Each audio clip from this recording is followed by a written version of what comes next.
We're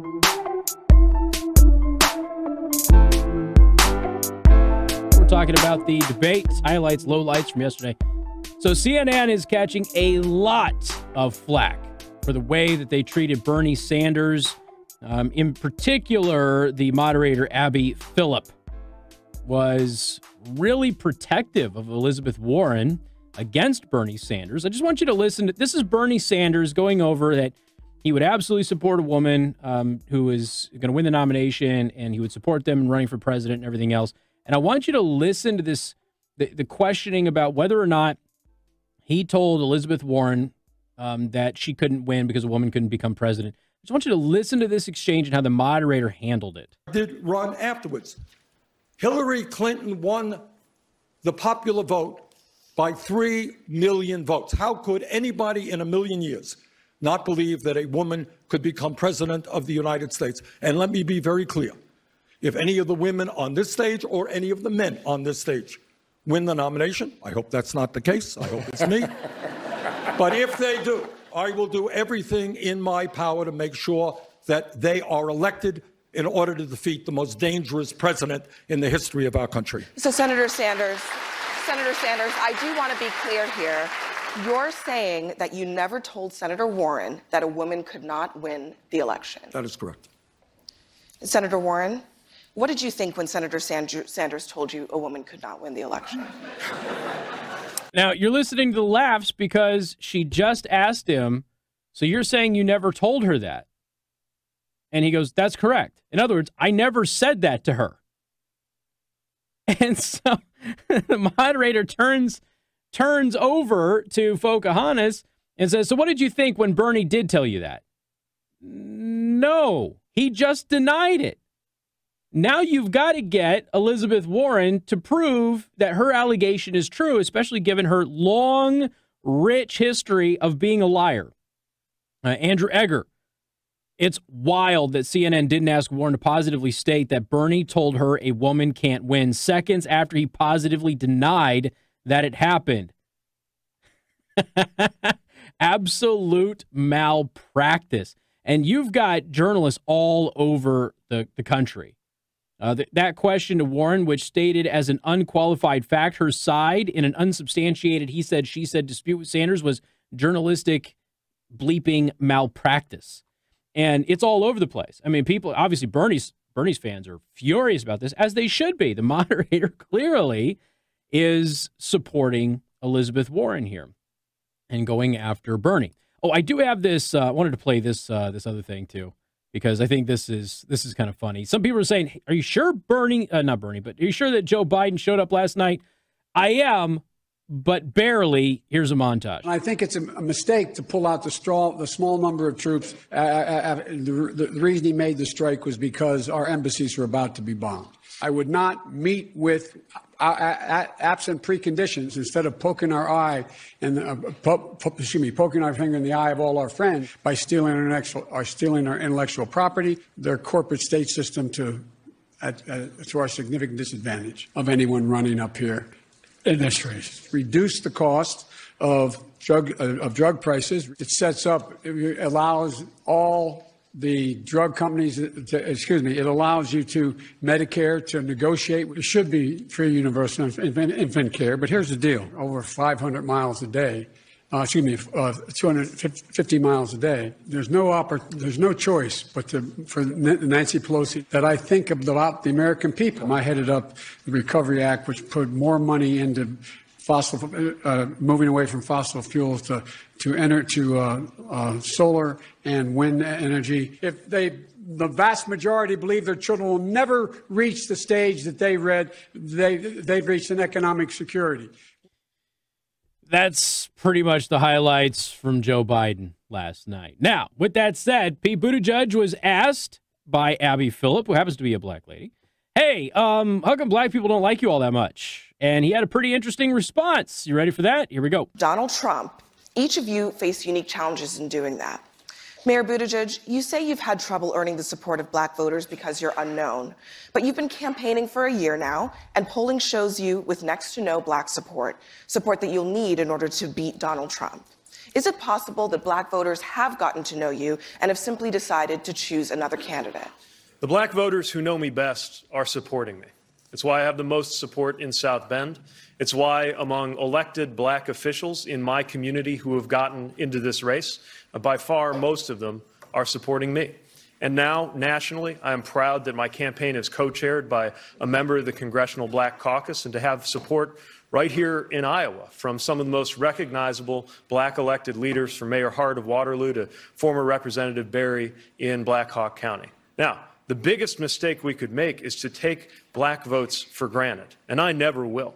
The reason I have the support I do is not because any voter thinks that I'm perfect.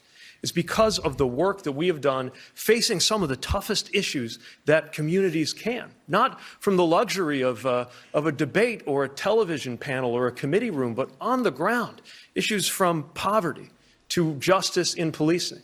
And I'm proud to say we've been nationally recognized for our work as a race-informed city on delivering greater economic justice, that we have reduced use of force by leading the region in transparency around the use of force in policing. Of course, there is a much longer way to go in my community and around the country, but I will be a president whose personal commitment is to continue doing this work.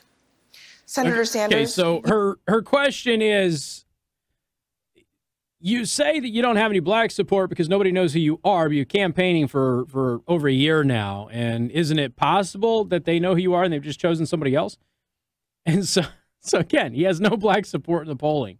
Now, if he wins the nomination, that'll change. But he has no black support in the polling, okay?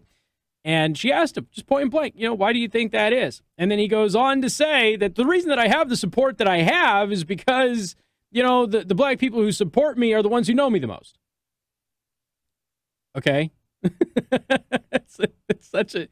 It's such a non-answer. Now, if you go to some of the local groups on Facebook, I'm seeing a whole lot of black people from South Bend post things that would be the exact opposite of what Mayor Pete had just said right there on stage. I don't need to go through all of the details about it. You can find it yourself. It's pretty easy. But, boy, is there an awful lot of people who happen to be black and from South Bend who are not real thrilled with Mayor Pete. But he did say one thing that was true there. The police department does lead the region in transparency. That's 100% true. It's something that has gotten great praise on this program and others, and it's deserved. There's no doubt about that the communication portal is amazing. But everything else in there it's some crazy stuff. Now, listen, this is after the debate. This is going into the spin room, okay? So you get done with the debate, you go into the spin room, and you talk with the press, you do your interviews, and Pete Buttigieg scheduled 2 interviews with cable news networks. But to get to them, you've got to go through everybody else who's in the spin room, all of those other media outlets, and this is how that went down. Hey, Pete, why are you coming to Iowa? It's your first time in the spin room. Guys, make some space. Just grinning. Right.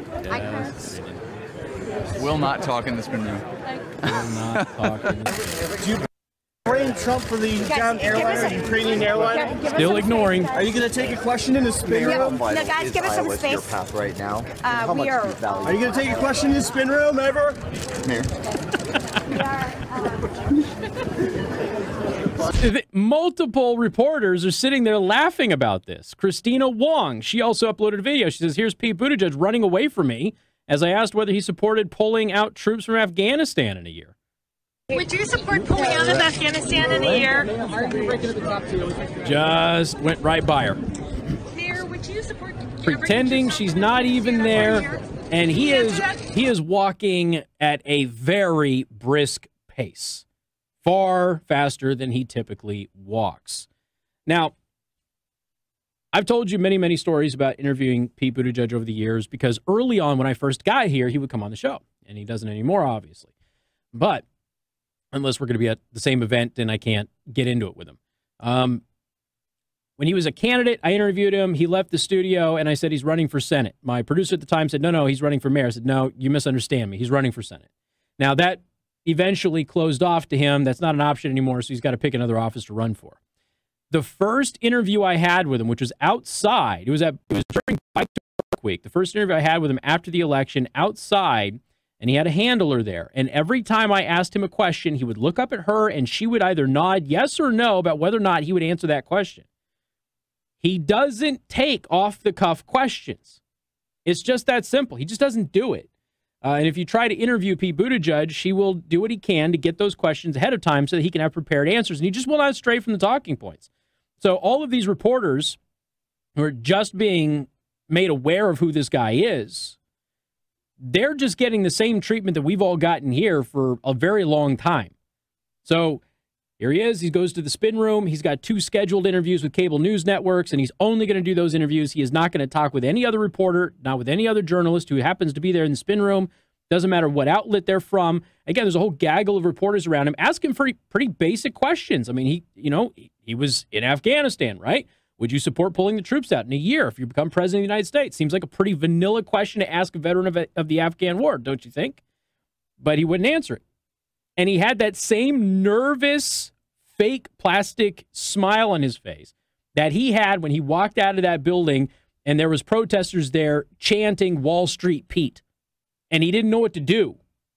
So he just put on that plastic fake smile and just kept going straight like he had been coached to do. And he just ignored everybody. He finally got to the point that I think his mouth hurt and he couldn't smile anymore. And he just started walking really, really, really fast and got out of the spin room. He's never taken a question in the spin room. You realize that? This guy's been campaigning for a year now. He's never taken a question from journalists in the spin room. Not one time. And he wants to be the president. It's crazy.